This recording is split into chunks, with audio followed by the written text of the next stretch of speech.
بسم اللہ الرحمن الرحیم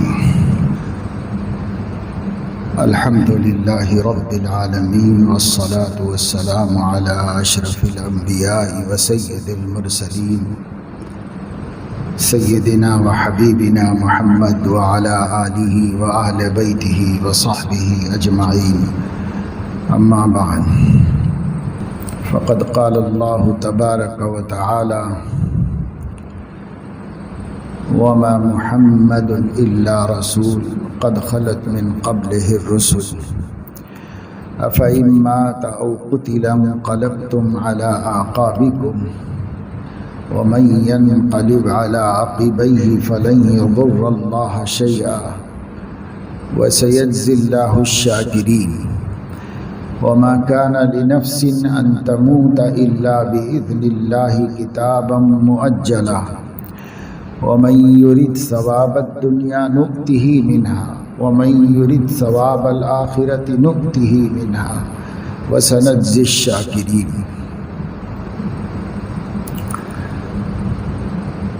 صدق اللہ العظیم۔ جب نبی کریم صلی اللہ تعالی علیہ وسلم کا وصال ہوا اور آپ اس دنیا سے آخرت کی طرف کوچ کر گئے تو مسلمانوں کے لیے یہ ناقابل برداشت صدمہ تھا۔ مسلمانوں نے حیران ہو کر اس صدمے میں اپنے آپ کو بے قابو کر لیا تھا۔ کسی کو کچھ سجھائی نہیں دیتا تھا، کچھ سمجھ میں نہیں آتا تھا، سب حیرت زدہ رہ گئے تھے۔ مسلمانوں میں سب سے افضل اور اونچا مرتبہ صدیق اکبر رضی اللہ تعالیٰ عنہ کا ہے۔ صدیق اکبر رضی اللہ تعالیٰ عنہ اس دن وہاں موجود نہیں تھے۔ ایک دن پہلے ہی آپ کی صحت کچھ اچھی محسوس کر کے اجازت لے کر اپنے گھر چلے گئے تھے۔ ان کا گھر مدینہ منورہ کی آبادی سے باہر تھا۔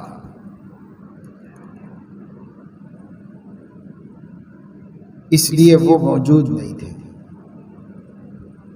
حضرت عمر رضی اللہ تعالیٰ عنہ بھی حوالی میں رہتے تھے، لیکن اس دن وہاں موجود تھے یا پہنچ گئے تھے۔ حضرت عمر رضی اللہ تعالیٰ عنہ نے بھی حیرت و استعجاب سے متاثر ہو کر اپنی تلوار نیام سے کھینچ لی اور یہ اعلان فرما دیا کہ اگر کوئی کہے گا کہ نبی کا انتقال ہو گیا ہے تو اس کی گردن اڑا دوں گا۔ یہ نہیں ہو سکتا۔ ہاں یہ ہو سکتا ہے کہ وہ معراج میں گئے ہوں جیسے پہلے گئے تھے اور واپس تشریف لے آئیں گے۔ بقیہ صحابہ کا جو حال ہوگا آپ سمجھ سکتے ہیں کہ جب سیدنا عمر فاروق جیسے مضبوط آدمی کا یہ حال ہو گیا تھا، لیکن سب لوگ اپنی اپنی جگہ خاموش تھے۔ گھر میں تو ہر کوئی جا نہیں سکتا تھا۔ وہاں ام المومنین حضرت عائشہ رضی اللہ تعالی عنہا رہتی تھی، ان کا گھر تھا، اسی میں آپ کے آخری دنوں میں قیام تھا اور وہیں انتقال ہوا۔ بلکہ صدیقہ عائشہ رضی اللہ تعالیٰ عنہا کے گود میں ان کے سینے سے سر لگا کر انہوں نے بٹھایا ہوا تھا، اسی حال میں آپ کا انتقال ہوا۔ سب سے اخیر میں حضرت ابو بکر رضی اللہ تعالیٰ عنہ حاضر ہوئے۔ ان کو اپنے گھر سے آنے، اطلاع ہونے اور آنے میں وقت لگا۔ وہ جب مدینے کی آبادی میں داخل ہوئے تو سر جھکائے ہوئے تھے، مغموم تھے، خاموش تھے اور متفکر تھے، لیکن حوصلے مضبوط تھے اور اطمینان حاصل تھا۔ سیدھے بیٹی کے گھر میں آئے اور حضور اکرم صلی اللہ علیہ وسلم چارپائی پر اپنی پلنگ پر لیٹے ہوئے تھے، ان کے اوپر چادر اڑا دی گئی تھی۔ انہوں نے سرہانے جا کر سر مبارک سے چادر کو ہٹایا اور آپ کی پیشانی کو بوسہ دیا اور انک میت وانہم میتون پڑھا، یعنی اے نبی آپ بھی مرنے والے ہیں اور جتنے پہلے نبی آئے تھے سب مرنے والے تھے، اس لیے سب میت ہو گئے، آپ بھی میت ہو جائیں گے۔ انک میت وانہم میتون، سارے نبی انتقال کر گئے، ایک دن آپ بھی انتقال کر جائیں گے۔ یہ قرآن کی آیت کا ٹکڑا ہے۔ حضور علیہ السلام کی وصال پر صدیق اکبر نے یہ پیغام زبان سے پہلی دفعہ دیا، جو لوگ وہاں موجود تھے وہ سب سن لے، اس لیے انہوں نے یہ آیت شریفہ کا ٹکڑا پڑھا۔ حضور علیہ السلام کی زیارت کرنے کے بعد انک میت وانہم میتون، یہ ایسا ڈکلیریشن تھا حضرت ابو بکر کی طرف سے، اب اس کے بعد کسی کو آگے کچھ بولنے کی مجال نہیں۔ پھر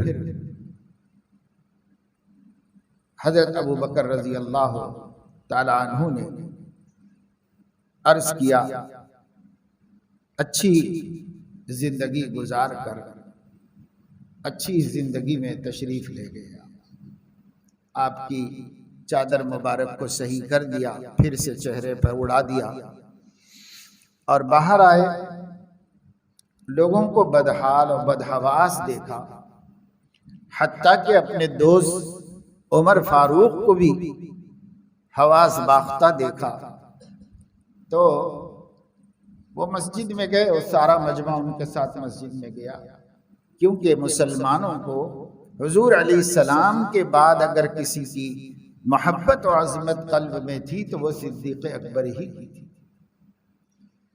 اس لیے وہ مسجد میں گئے تو سب لوگ مسجد میں آ گئے۔ صدیق اکبر ممبر پر چڑھے، سب لوگ سامنے جمع ہو گئے، تو حضرت ابو بکر نے وہاں پر یہ آیتیں پڑھی جو میں نے آپ کے سامنے تلاوت کی۔ وَمَا مُحَمَّدٌ إِلَّا رَسُولٌ، محمد تو بس اللہ کے ایک رسول ہیں، قَدْ خَلَتْ مِن قَبْلِهِ الرُّسُلُ، ان سے پہلے بھی بہت رسول آئے اور گزر گئے۔ أَفَإِن مَاتَ، اگر ان کا انتقال ہو جائے، او قتلا، یا راہ خدا میں شہید کر دیے جائیں، انقلبتم علی اعقابکم، کیا مسلمانوں تم اپنی ایڑیوں کے بل پھر جاؤ گے دین سے؟ وَمَن يَنْقَلِبْ عَلَىٰ عَقِبَيْهِ، اور اگر کوئی پھر جائے، فَلَن يَضُرَّ اللَّهَ شَيْئًا، تو وہ اللہ کا تو کچھ بھی نقصان نہیں کرے گا۔ وَسَيَجْزِي اللَّهُ الشَّاكِرِينَ، البتہ اللہ رب العزت شکر گزار بندوں کو ان قریب بہترین بدلہ عطا فرمائے گا۔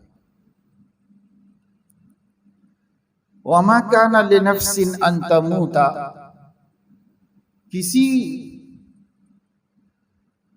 ہستی کو، کسی زندہ کو موت نہیں آ سکتی، إِلَّا بِإِذْنِ اللَّهِ كِتَابًا مُؤَجَّلًا، مگر اس طور پر کہ وہ اللہ کا حکم ہو اور وہ لکھا ہوا آخری وقت ہے، یعنی وہ جو تقدیر میں اللہ نے لکھ دیا وہ وقت آ جائے اور اذن اللہ ہو جائے، اللہ کے حکم سے مرے گا، اللہ کے مقرر کیے ہوئے وقت پر مرے گا۔ اس سے پہلے کوئی مر نہیں سکتا، مرنا چاہے تو بھی نہیں مر سکتا۔ وَمَا كَانَ لِنَفْسٍ أَن تَمُوتَ إِلَّا بِإِذْنِ اللَّهِ كِتَابًا مُؤَجَّلًا، یہ حصر ہے، ایسا ہی ہو سکتا ہے، اس کے خلاف نہیں ہو سکتا۔ کیا ہو سکتا ہے کہ کوئی بھی شخص اللہ کے مقرر کیے ہوئے وقت سے پہلے اور اللہ کے حکم کے بغیر مر نہیں سکتا۔ حکم ہونا ضروری ہے، وقت موعود آنا ضروری ہے جو اللہ نے طے کر رکھا ہے۔ کتابا مؤجلا، لکھا ہوا آخری وقت، وہ آخری وقت جو اللہ نے پہلے لکھ دیا ہے، مؤجل ہے یعنی لکھ دیا گیا ہے۔ جب تک وہ نہ آ جائے کسی کو مرنے کی استطاعت بھی نہیں۔ جینا تو بہت دور کی بات ہے، اپنی مرضی سے مر بھی نہیں سکتا۔ یہ تو اللہ نے کچھ حقائق بیان کر کے آگے فرمایا وَمَن يُرِدْ ثَوَابَ الدُّنْيَا نُؤْتِهِ مِنْهَا، جو شخص دنیا کا بدلہ چاہتا ہے اسے دنیا میں دے دیا جائے گا، منہا، دنیا دے دی جائے گی کچھ اس کو۔ وَمَن يُرِدْ ثَوَابَ الْآخِرَةِ نُؤْتِهِ مِنْهَا، اور جو آخرت کا بدلہ چاہتا ہے وہاں سے دیا جائے گا، جو یہاں کا بدلہ چاہتا ہے یہیں سے دے دیا جائے گا، جو آخرت میں بدلہ چاہتا ہے اسے وہاں سے دیا جائے گا۔ نُؤْتِهِ مِنْهَا من الآخرہ، اب پہلے نُؤْتِهِ مِنْهَا میں من الدنیا، دنیا میں سے چاہ رہے ہو تو دنیا میں سے دے دیا جائے گا، آخرت میں سے چاہ رہے ہو تو آخرت میں سے دیا جائے گا۔ وَسَنَجْزِي الشَّاكِرِينَ، اور ہم اپنے شکر گزار بندوں کو ان قریب بدلہ دیں گے۔ وَكَأَيٍّ مِّن نَّبِيٍّ قَاتَلَ مَعَهُ رِبِّيُّونَ كَثِيرٌ، کتنے انبیاء اس دنیا میں گزرے ہیں، سب کی تاریخ اٹھا کر دیکھ لو، ان کے ساتھ اللہ والوں نے جہاد کیا ہے، قتال کیا ہے۔ قاتل معہ، ان کے ساتھ قتال و جہاد کیا ہے، ربیون کثیر، بہت سے اللہ والوں نے ان کے ساتھ قتال کیا ہے۔ فما وہنوا لما اصابہم فی سبیل اللہ، پھر ان لوگوں نے اللہ کے راستے میں پیش آنے والی مشقتوں اور مجاہدوں سے کبھی اپنے آپ کو عاجز محسوس نہیں کیا۔ وَمَا ضَعُفُوا وَمَا اسْتَكَانُوا، نہ کمزور پڑے نہ تھکے۔ معلوم ہوا کہ انبیاء کے جو رفقا ہیں، انبیاء کے ساتھ جو اللہ والے اللہ جوڑتے ہیں، تھکنے والے لوگ نہیں ہیں۔ مومن کو تھکنا ہے موت کی گھڑی۔ یاد آتا ہے کبھی یہ جملہ محی السنہ حضرت مولانا شاہ ابرار الحق صاحب رحمہ اللہ کا، اللہ پاک نے 80 برس سے زائد عمر عطا فرمائی۔ جس دن انتقال ہوا اس دن بھی برابر کام کرتے رہے، مہمانوں سے ملاقات کی، مہمانوں کو چائے پلائی، رخصت کیا، اپنے کام کرتے رہے، دفتر کے کام کرتے رہے، مدرسے کے احکامات کے اوپر دستخطیں کی، عصر کی نماز پڑھی، عصر کے نماز کے بعد بھی یہ کام کرتے رہے مغرب کے قریب تک، اور مغرب کے قریب اپنے خادموں سے فرمایا کہ ذرا مجھے لٹا دو، تھکان محسوس ہو رہی، تھکان محسوس ہو رہی ہے، مجھے لٹا دو، اور لٹا دیا گیا تو وہی تھکان ہمیشہ کے لیے ختم کر دی اللہ تعالیٰ نے، اور دنیا سے رخصت ہو گئی۔ اس کا مطلب یہ ہے کہ موت سے چند لمحے پہلے تک بھی تکان محسوس نہیں کی، اس لیے کہ مومن تھکنے کے واسطے نہیں ہے، مومن تو ایثار کے واسطے ہے، قربانیوں کے واسطے ہے، اللہ کے لیے سب کچھ دے دینے کے واسطے۔ کیا راحت، کیا آرام، کیا خواہشات، کیا تمنائیں، کیا ہر چیز اللہ کو دینے کے واسطے ہے، ہر چیز اللہ کو دینے کے واسطے ہے، اور نعیم جنت اللہ سے لینے کے واسطے، آخرت کی نعمتیں لینے کے واسطے ہیں، اور دنیا کی نعمتیں سب دینے کے واسطے، سب دے دی جائیں اللہ، یہ بھی لے لیجئے آپ، یہ بھی لے لیجئے آپ، سب آپ لے لیجئے، اور ہم سے خوش ہو جائیے، ہم سے راضی ہو جائیے۔ وَكَأَيٍّ مِّن نَّبِيٍّ قَاتَلَ مَعَهُ رِبِّيُّونَ كَثِيرٌ، جتنے انبیاء پیچھے تشریف لائے ہیں ہمارے اس نبی سے پہلے، اللہ فرما رہے ہیں بہت بڑی تعداد ان کے ماننے والوں، چاہنے والوں کی، اللہ والوں کی، جنہوں نے اللہ کو پہچان لیا تھا، اور جن کے دل میں اللہ کی محبت کائنات کی ہر شے سے زیادہ ہو گئی، انہوں نے قتال کیا، دین کے راستے میں مجاہدے کیے، ضرورت پڑی تو جان کی بازی بھی دی۔ اللہ فرما رہے ہیں ان مجاہدین نے فَمَا وَهَنُوا لِمَا أَصَابَهُمْ فِي سَبِيلِ اللَّهِ وَمَا ضَعُفُوا وَمَا اسْتَكَانُوا، تین صفتیں ان کی بیان فرمائی۔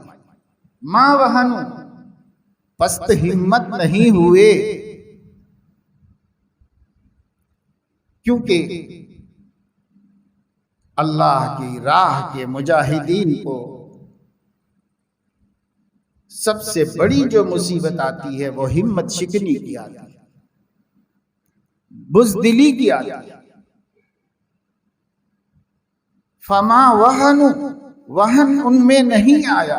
اللہ فرماتا، آپ نے حدیث سنی ہوگی کہ حضور اکرم صلی اللہ علیہ وسلم نے ایک دفعہ فرمایا کہ میں دیکھ رہا ہوں کہ دشمنان اسلام مسلمانوں کو مٹانے کے واسطے اس طرح ایک دوسرے سے جڑتے چلے جا رہے ہیں اور اس طرح جمع ہوتے چلے جا رہے ہیں جیسے سخی کے دسترخوان پر بھوکے جمع ہو جاتے۔ کوئی سخی کریم آدمی دسترخوان کر کے اعلان عام کر دے کہ بھائی سب لوگ جو چاہو کھاؤ، تو جس طرح بھوکوں کی، حاجت مندوں کی بھیڑ لگ جاتی ہے اس کے دسترخوان پر، اسی طرح میری امت کو مٹانے اور ختم کرنے کے لیے دشمنان اسلام ایک دوسرے کے ساتھ اس طرح جمع ہو رہے، سب چو طرف سے جمع ہو، چو طرف سے جمع ہو۔ نبی کو دکھایا گیا، بتایا گیا، اور نبی نے 1450 سال پہلے اپنی حیات میں اس کی خبر دی۔ یہ ہو رہا ہوگا تو صحابہ کرام نے پوچھا یا رسول اللہ، جب آپ فرما رہے ہیں تو ایسا تو ہوگا، آپ کی خبریں سب صحیح ہیں، لیکن کیا اس زمانے میں ہم لوگ اتنے تھوڑے ہوں گے کہ اتنا لوگوں کو ہمت ہو جائے گی، جرأت ہو جائے گی؟ ہم اتنے تھوڑے ہوں گے کہ ہمیں ختم کرنے اور مٹانے کے لیے لوگ اکٹھے ہوں گے؟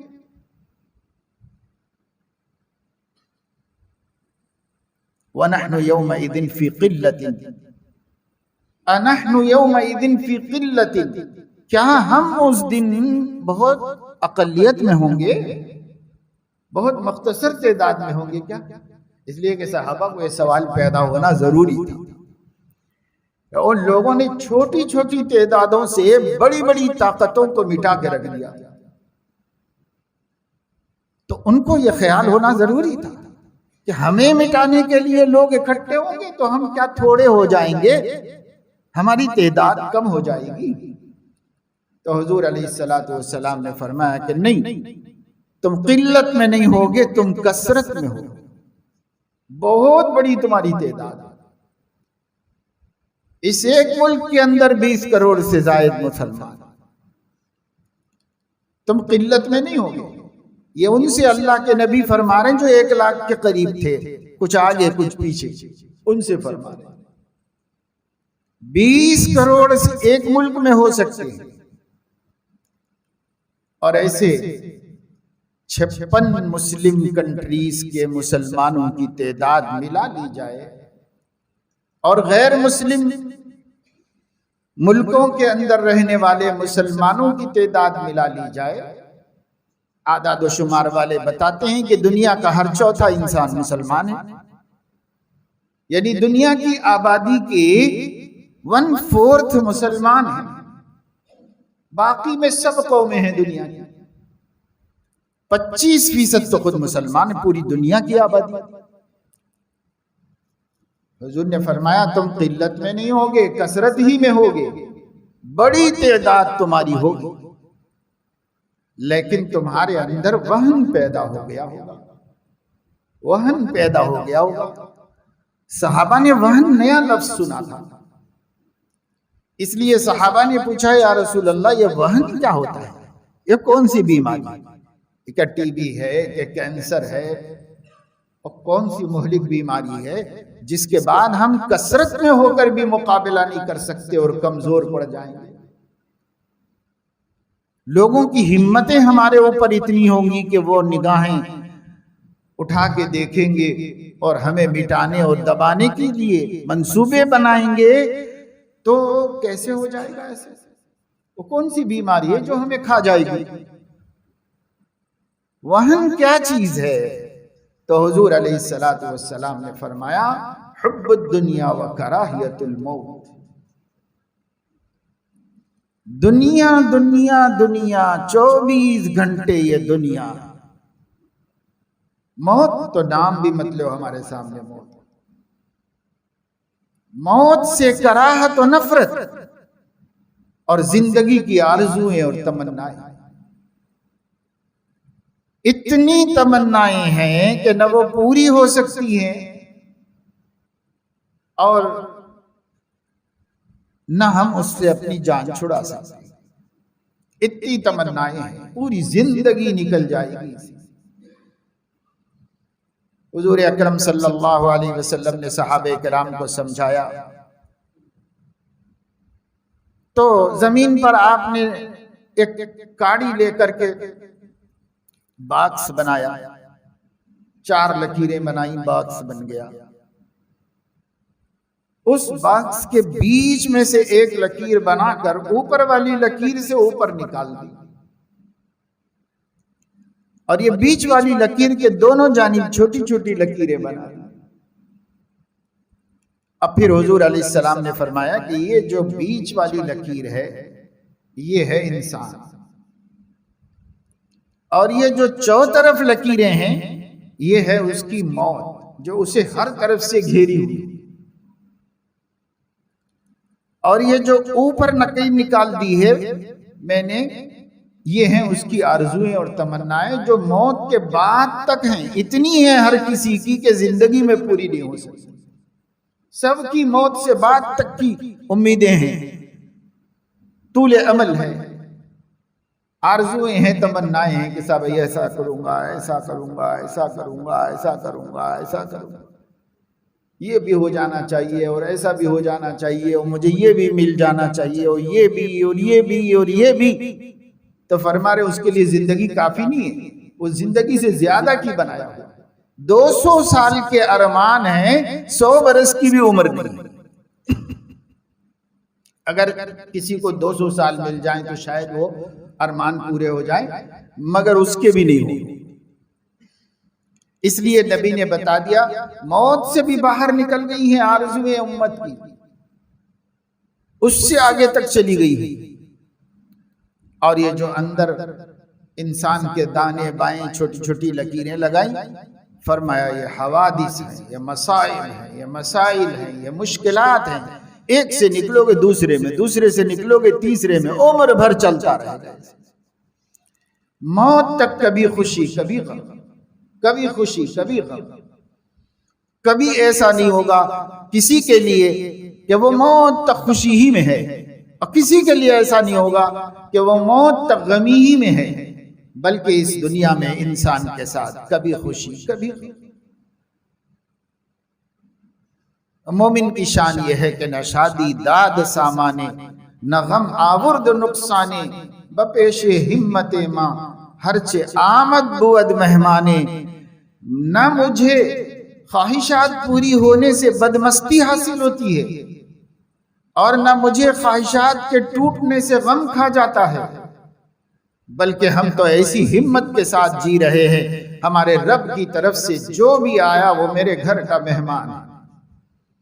خوشی آئی تو مہمان ہے، غم آیا تو مہمان ہے، راحت ملی تو میرا مہمان ہے، مصیبت آئی تو میرا مہمان ہے، کیونکہ میرے رب کی تقدیر سے آتا ہے۔ اس لیے رب کے بھیجے ہوئے سب ہمارے مہمان ہیں، ہمارے معزز مہمان ہیں، ہم ان کو بھی رکھ لیں گے، ان کو بھی رکھ لیں گے، ان کو بھی رکھ لیں گے، کیونکہ ہمارے رب نے بھیجا، اور جس کو ہمارے محبوب نے بھیجا ہے وہ ہمارا عزت مآب مہمان، پیارا مہمان ہے ہمارا۔ بپیش ہمت ماں، ہماری ہمت کے سامنے ہر چے آمد بود مہمانے، جو بھی اللہ کی طرف سے آئے مہمان ہے ہمارا، ہم عزت سے گھر میں رکھ لیں گے اپنے۔ یہ اہل اللہ کا حال ہے، ہمارا تو نہیں یہ حال ہے، اہل اللہ کا حال یہ ہے جنہیں اللہ سمجھ میں آ گیا، جنہیں آخرت سمجھ میں آ گئی، جسے اللہ کی محبت کی چاشنی اور لذت مل گئی، ان بندوں کا یہ حال ہے۔ تو دیکھو حضور علیہ السلام نے جہاں تک اس امت کو سمجھایا جا سکتا ہے سمجھا، آیتوں سے، حدیثوں سے، علمی انداز میں، جغرافیائی انداز میں، سائنسی انداز میں، یہاں تک کہ پرائمری کے بچوں کو جیسے سمجھایا جا سکتا ہے ایسے بھی ڈرائنگ کر کے نقشے بنا کے بھی حضور نے سمجھایا، پھر بھی نہیں سمجھ میں آیا تو اب امت کی بدنصیبی ہے، نبی نے تو خیر خواہی کا حق ادا کر دیا،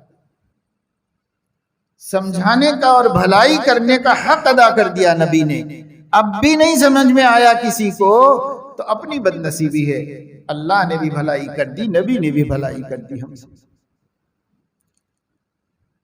تو وہن، جینے کا شوق اور مرنے سے ڈر، کیا بھائی ڈرنے والا مرتا نہیں ہے؟ کتنے لوگ ڈرے اور مرے، ہم بھی ڈر رہے ہیں تو کیا بچ جائیں گے؟ موت تو آنے والی ہے، آنے والی کس سے ٹالی جائے گی، جان ٹھیری جانے والی جائے گی، روح رگ رگ سے نکالی جائے گی، تجھ پہ ایک دن خاک ڈالی جائے گی۔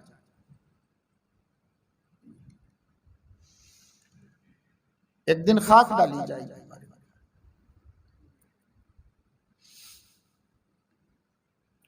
اگر آدمی کے سامنے یہ منظر ہے تو وہ دنیا دنیا دنیا عبد الدینار والدرہم نہیں بنے گا۔ حدیث میں آتا ہے کہ حضور اکرم صلی اللہ علیہ وسلم نے صحابہ کرام سے فرمایا، تعیس عبد الدینار وعبد الدرہم، روپے پیسے کا بندہ برباد ہو گیا۔ اہل لغت فرماتے ہیں کہ عبد کے ایک معنی بندہ کے ہیں، اور عبد کے ایک معنی محب اور چاہنے والے کے، یہاں پر چاہنے والا مراد ہے۔ تعیس عبد الدینار، دینار اس زمانے کے دو ہی سکے تھے، دینار اور درہم۔ درہم کے نام سے اور دینار کے نام سے اب بھی بعض کنٹریز میں سکہ چلتا ہے، بعض جگہ دینار چلتا ہے، بعض جگہ درہم چلتا ہے۔ اس زمانے میں یہی دو ناموں سے سکہ تھا عربوں میں، دینار بہت قیمتی ہوتا تھا اور سونے کا سکہ ہوتا تھا، درہم کم قیمت ہوتا اور چاندی کا سکہ ہوتا۔ تعیس عبد الدینار، دینار کا چاہنے والا برباد ہو گیا۔ عبد الدرہم، درہم کا چاہنے والا برباد ہو گیا۔ عبد الخمیسہ، قیمتی کپڑوں کا شوقین برباد ہو گیا۔ حضور علیہ الصلوۃ والسلام نے صحابہ کو یہ بتا دیا تھا تو صحابہ کو سب سمجھ میں آ گیا تھا، ہم ہی لوگوں کو نہیں سمجھ میں آتا ہے۔ اچھا کماؤ، اچھا کھاؤ، اچھا پہنو، اچھی سواری استعمال کرو، اللہ دے اچھے گھر میں رہو، لیکن اس کے عبد مت بنو۔ چاہنے والا، دیوانہ وار چاہنے والے کو عبد کہتے ہیں، اسی لیے اللہ کے بھی ہم عبداللہ ہیں، عباد اللہ ہیں، کیونکہ ہم دیوانہ وار اللہ کو چاہتے ہیں اور کسی کو اتنا نہیں چاہتے جتنا اللہ کو چاہتے ہیں، اس لیے ہم کو عبداللہ کہا جاتا ہے کہ ہم اللہ کے بندے ہیں۔ حضور نے فرمایا کہ اللہ کے تو بنو عبد، لیکن دینار و درہم اور خمیصہ اور جائیداد و جاگیر کے عبد مت بنو، اس کے ایسے چاہنے والے مت بنو جیسے اللہ کو چاہنا چاہیے۔ منافقین و کافروں کے بارے میں اللہ رب العزت نے فرمایا یحبونہم کحب اللہ، جیسے اللہ سے محبت کرنی چاہیے تھی ویسی ان لوگوں نے غیر اللہ سے محبت کر رکھی۔ ہم لوگ بھی غیر اللہ کی محبت میں مبتلا ہو کر اللہ کی محبت کو چھوڑ دیتے ہیں اور اس سے محروم ہو جاتے ہیں۔ تو وہن کیا ہے؟ حب الدنیا و کراہیت الموت۔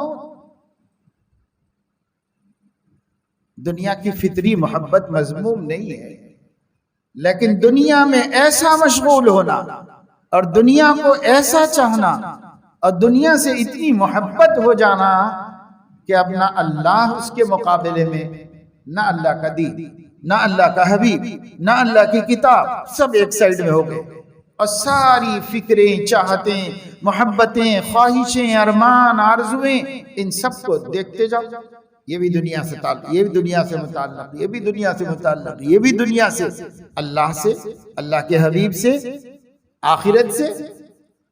تو ہماری کوئی ارمانیں اور آرزویں اس کے بارے میں نہیں ہے، اس کے بارے میں ہمیں صرف اور صرف خواب و خیال ہے، آخرت کا صرف خواب و خیال ہے۔ ارمان اور آرزو کیا ہے؟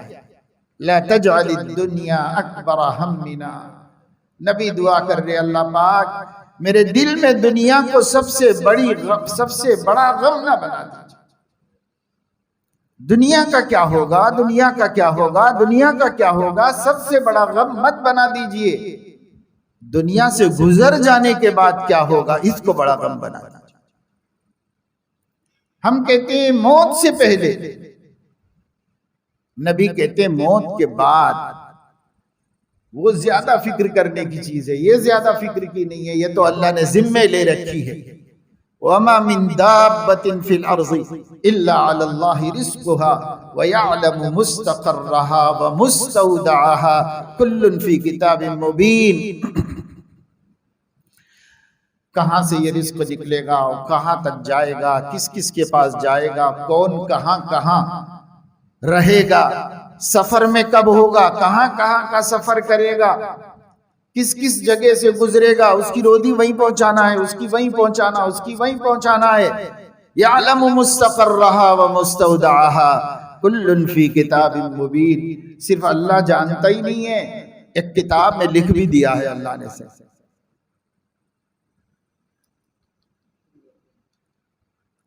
میں یہاں سے کوئی اللہ کا بندہ حیدرآباد ایئرپورٹ پر بیٹھے اور یہاں سے اس کا سفر شروع ہو، یہاں سے دبئی جائے، وہاں سے کینیڈا جائے، وہاں سے امریکہ پہنچے، 24 گھنٹے مثال کے طور پر سفر ہی سفر میں ہوگا، کہاں کہاں سے گزرے گا۔ اللہ کی کتاب میں لکھا ہوا ہے کہ دوپہر کا کہاں کھائے گا، شام میں کہاں کھائے گا، چائے کہاں پیے گا، ناشتہ کہاں کرے گا، کتنا کرے گا، کیا کرے گا۔ کل فی کتاب مبین، سب لکھا ہوا، سب لکھا ہوا ہے۔ رزاق حقیقی نے پوری ذمہ داری سے پورا سسٹم بنا کے رزق رکھ دیا ہے۔ ایک دانہ کھانے سے پہلے مرنا چاہیں گے تو نہیں مر سکیں گے، ایک قطرہ پینے سے پہلے کوئی رستم زمانہ بھی آپ کی جان لینا چاہے گا تو نہیں لے سکے، وہ قطرہ جانا پڑے گا پیٹ میں، اس سے پہلے دنیا کا کوئی پہلوان بھی نہیں مار سکے گا، اور دنیا کا کوئی بڑے سے بڑا جابر بھی آپ کی جان نہیں لے سکے گا، نہیں مر سکتا نا۔ اسی رکوع میں میں نے آپ کو پچھلی آیت میں بتایا کہ اللہ تعالیٰ فرما رہے ہیں کوئی نفس بھی ایسا نہیں ہے الا باذن اللہ کتابا مؤجلا وما كان لنفس ان تموت الا باذن اللہ کتابا مؤجلا۔ مر نہیں سکتا کوئی جاندار، انسانی نہیں، حیوان بھی، کوئی جاندار مر نہیں سکتا الا باذن اللہ، مگر یہ کہ خدا کا آرڈر ہونا پڑے گا اور اس کا وہ وقت آنا پڑے گا جو اللہ نے اس کے پیدا ہونے سے پہلے لکھ دیا ہے، وہ ٹائم آنا پڑے گا، اس سے پہلے نہیں مر سکتے، کوئی نہیں مر سکتا۔ اب اس دنیا کی اور اس رزق کی تو ہمیں اتنی فکر ہے، ہمارے وقت مقرر سے پہلے کوئی مار نہیں سکتا، اور ہماری روزی کھانے پینے سے پہلے کوئی ہمیں مار نہیں سکتا۔ یہاں تو اتنا تیقن دے دیا گیا، اتنا اطمینان دلایا گیا، سیٹسفائیڈ کر دیا گیا آپ کو، لیکن اس کی فکر لگی ہوئی ہے 24 گھنٹے، اور وہ جو موت کے بعد کا ہے وہ ہماری ذمہ داری نہیں ہے۔ تم بنا کے آؤ اپنی موت، تم کر کے آؤ اپنے قبر کی روشنی کا سامان، تم کر کے آؤ قبر کی تنہائیوں میں ساتھیوں کا سامان، تم کو کرنا ہے زندگی میں۔ تو جس ذمہ داری کو اللہ نے ہمارے سر رکھا تھا وہ ہم نے اللہ کے سر پہ تھوپ دی، اور جو ذمہ داری اللہ نے اپنے ذمہ لے رکھی تھی وہ ہم نے اپنے ذمہ لے لی۔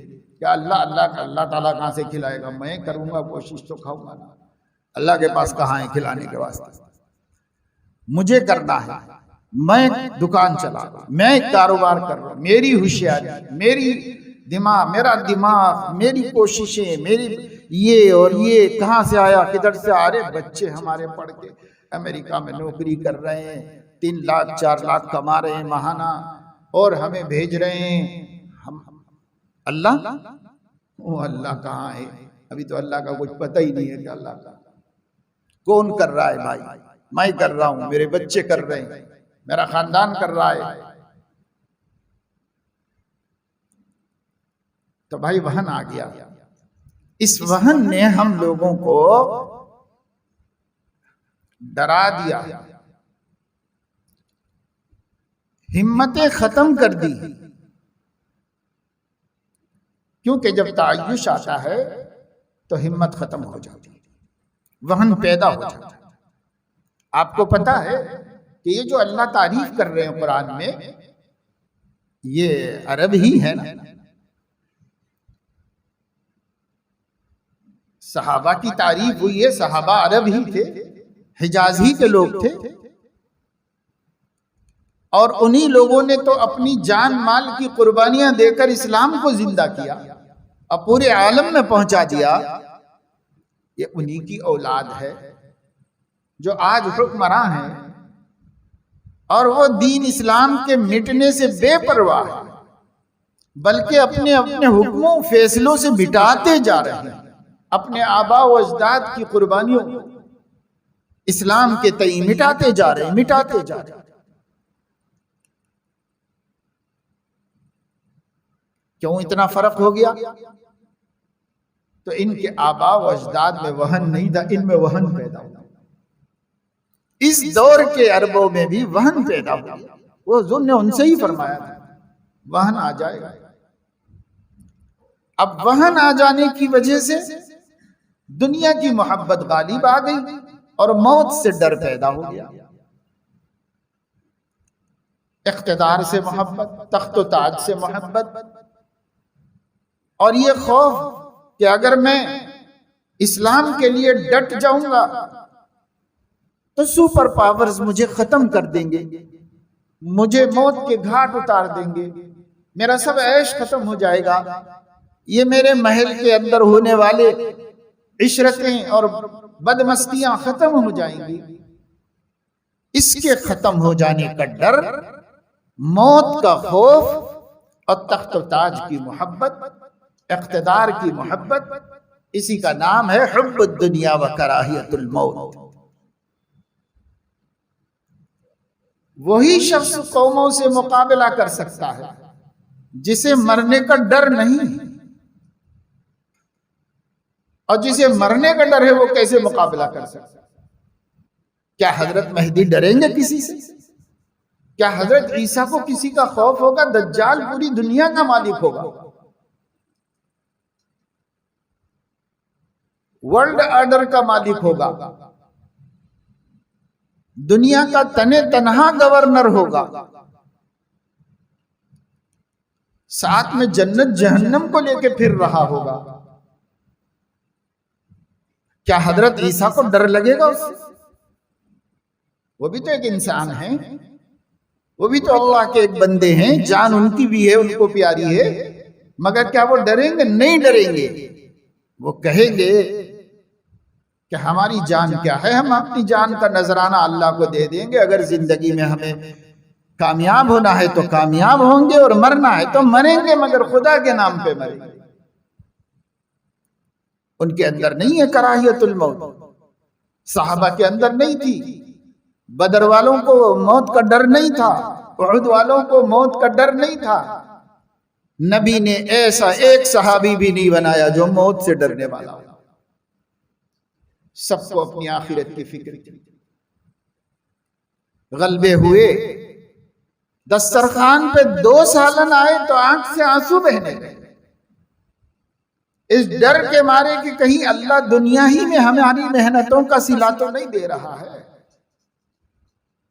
تو ہمارے ساتھی تو آخرت میں لیں گے اور ہم دنیا میں لے لیں گے۔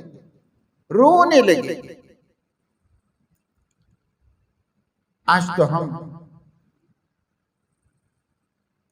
2 سالن دسترخوان پہ نہیں ہے تو روئیں گے، یہ کیا گھر ہے، کیا پکا رہے ہیں، کیا اجاڑ رہے ہیں، کیا کر رہے ہیں، کدھر جا رہا پیسہ۔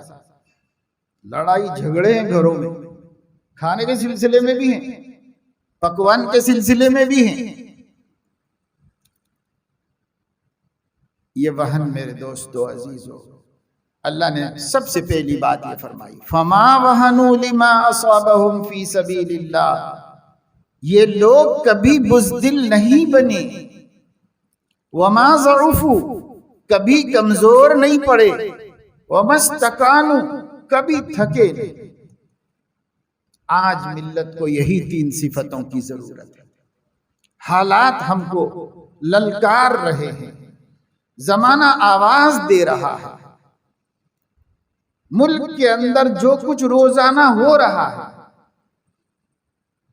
جو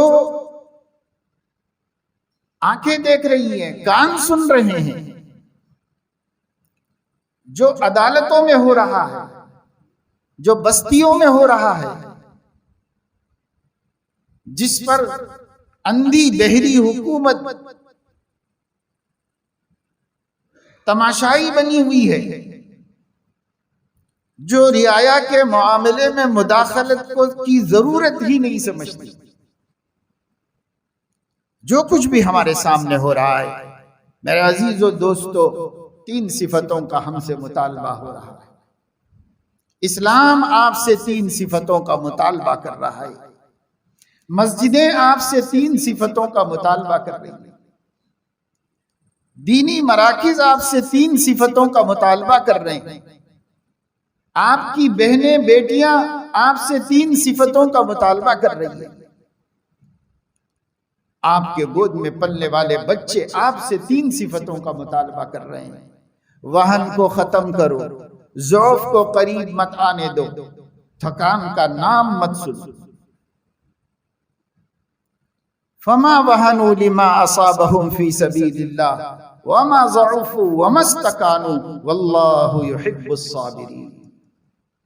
اللہ تو بھائی جم کر رہنے والوں کو پسند کرتا ہے، اللہ تو ثابت قدم لوگوں کو پسند کرتا ہے، صبر کا لفظ بہت وسیع المعنی ہے. آپ سنتے سنتے اردو زبان میں یہ نہ سمجھے کہ اللہ صابروں کو پسند کرتا ہے تو ہم کہیں بیٹھ کر ہر مصیبت پہ صبر کرتے. یہ نہیں ہے. وہی تین چیزیں جس کے اندر ہے وہ ثابت قدم ہے، اور اللہ ثابت قدموں کو پسند کرتا ہے. واللہ یحب الصابرین. وما كان قولهم الا ان قالوا ربنا اغفر لنا ذنوبنا واسرافنا في امرنا وثبت اقدامنا وانصرنا على القوم الكافرين. وہ نبیوں کے ساتھ لڑنے والوں کے زبان پر یہ دعا تھی. عمل میں یہ تین صفتیں تھیں. کبھی وہ بزدل نہیں ہوئے، ہمت ہارنا نہیں جانتے تھے. کبھی وہ کمزور نہیں پڑتے تھے، ایمان کی قوت سے ہمیشہ طاقتور رہتے تھے، تقوی کی قوت سے ہمیشہ طاقتور اور صحت مند رہتے تھے. اور کبھی وہ تھکان نہیں محسوس کرتے تھے، ہمیشہ ایکٹیو رہتے تھے. اور زبان پہ کیا تھا؟ عمل یہ تھا. اور زبان پہ کیا تھا؟ ربنا اغفر لنا ذنوبنا، اے ہمارے پروردگار ہمارے گناہوں کو معاف کر دیجئے، ہماری کوتاہیوں کو معاف کر دیجئے. وَإِسْرَافَنَا فِي أَمْرِنَا، جو زیادتیاں ہم سے ہو جا رہی ہیں آپ کے دین کی تعمیل میں، اس کو بھی بخش دیجئے، معاف کر دیجئے. کوشش کر رہے ہیں، پھر جتنی کمی ہے وہ معاف کر دیجئے. آپ ہماری کوشش کو قبول فرما دیجئے. وَثَبِّتْ أَقْدَامَنَا، اور ہمارے قدموں کو جمع کے رکھیے کہ ہم پھسلنے نہ پائیں، ہم پلٹنے نہ پائیں، ہم دلوں میں جان کی امان ڈھونڈنے کے لیے نہ جائیں. مضبوط جمع دیجیے.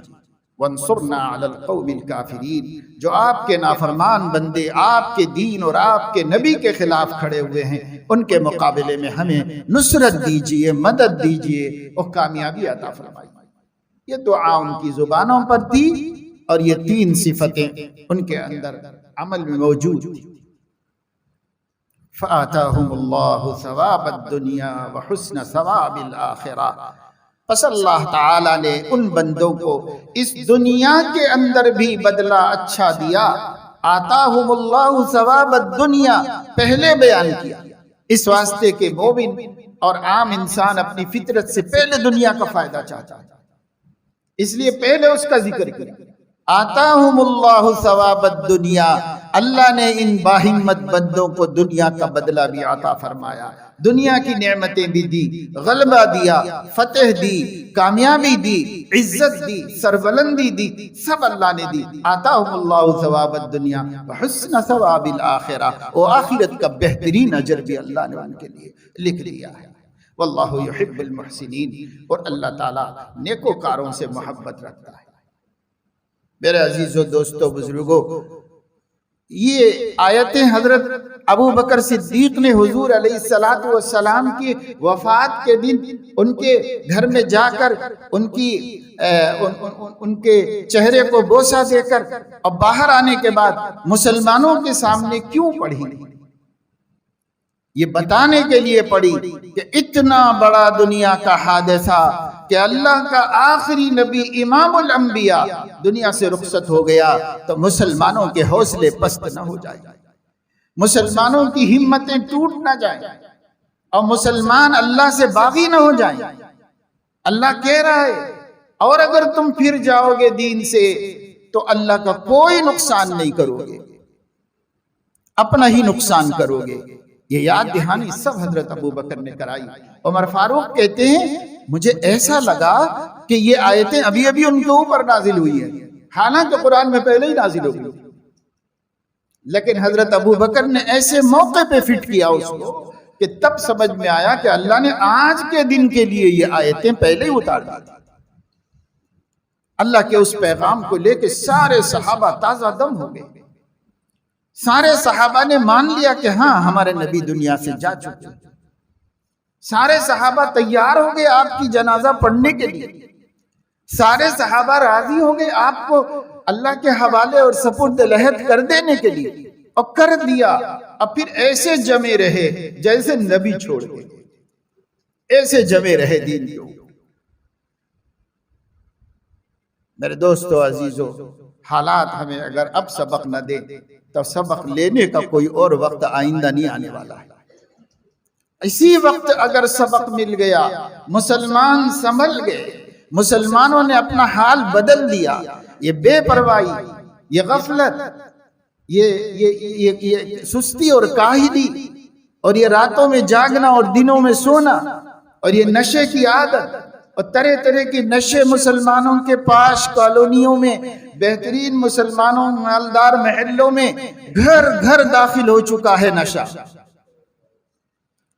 اگر یہ سب مسلمان نہیں چھوڑیں گے اور نہیں آئیں گے، فما وہنوا لما اصابهم في سبيل الله وما ضعفوا وما استكانوا والله يحب الصابرين کی تصویر نہیں بنیں گے تو اللہ کو پرواہ میری نہیں ہے، آپ کی نہیں ہے، کسی کی نہیں ہے۔ اللہ تعالیٰ کسی چیز کا محتاج نہیں ہے، اللہ تعالیٰ غنی عن العالمین ہے، کل کائنات کے ذرے ذرے سے ہو، بڑی سے بڑی طاقت سے اللہ مستغنی ہے۔ نہ پہاڑ کی ضرورت، نہ سورج کی، نہ چاند کی، نہ دریاؤں کی، نہ فرشتوں کی، نہ انسانوں کی، نہ نبیوں کی، کسی کی اللہ کو ضرورت۔ ہم کون 30 مار خواہ ہیں، اللہ کو تو کسی کی بھی ضرورت نہیں۔ سراپا بندہ بن جانا، عجز و نیاز کو اپنی صفت بنا لینا، اور یہ چاروں صفتیں اپنے اندر پیدا کرنا، بزدلی ختم ہو جائے، کمزوری کا احساس ختم ہو جائے، اور تھکن اور آرام کے خواہشات ختم ہو جائیں، اور صبر و استقامت اپنا شیوا بن جائے۔ اللہ آج بھی ہمیں باطل پر غالب کرے گا، اور آج بھی اللہ جو لوگ ہمیں دودھ کی مکھی سمجھ کر نکال کے پھینک دینے کے خواب دیکھ رہے ہیں، انہی لوگوں کو اللہ تعالیٰ نکال کے پھینک دے گا، اور خائب و خاسر ہوں گے، حرف غلط کی طرح مٹائے جائیں گے، کوئی پرسان حال نہیں ہوگا۔ ما بکت علیہم السماء والارض، ان کی لاشوں پہ رونے والا بھی کوئی نہیں ہوگا۔ اگر ہم اللہ سے صلح کریں گے تب سب ہو سکتا ہے، اور اگر ہم یہی حال میں رہیں گے تو اللہ کو ہماری کوئی ضرورت نہیں۔ وہ اپنا دین بچا کے نکال لے گا، وہ جانتا ہے کیسے بچا کے نکال لے، اور اپنے دین کے ناقدروں کو چھوڑ دے گا۔ تم کیسے بچتے ہو، بچ جاؤ، نہیں بچ سکتے ہو تو جاؤ، کس وادی میں ہلاک ہوتے ہو جاؤ۔ اللہ کرے کہ ہمیں توفیق ملے کہ ہم اللہ تعالیٰ کی شان استغنا کو چھیڑے نہیں، بلکہ اس کے شان رحم سے فائدہ اٹھانے کی پوری کوشش کریں، اور اللہ رب العزت کے بندے بن جائیں، اور گناہوں والی زندگی کو چھوڑ دیں، نافرمانی والی زندگی کو چھوڑ دیں، نمازوں کے پابند ہو جائیں، اور جو بری عادتیں خدا نخواستہ ہمارے طرف آ گئی ہیں ان بری عادتوں سے دستبردار ہو جائیں۔ جیسے آپ میلا کپڑا ایک ہی دفعے میں نکال کے پھینک دیتے ہیں اور غسل کر لیتے ہیں، پاک صاف ہو جاتے ہیں، اسی طریقے سے گناہوں کو ایک ہی ساتھ نکال کے پھینک دو، اور مغفرت کا غسل کر لو، رحمت کا غسل کر لو، پاک صاف ہو جاؤ، اللہ کے نیک بندے بن جاؤ۔ اللہ مجھے آپ کو سب کو توفیق نصیب فرمائے، آمین، وآخر دعوانا الحمد۔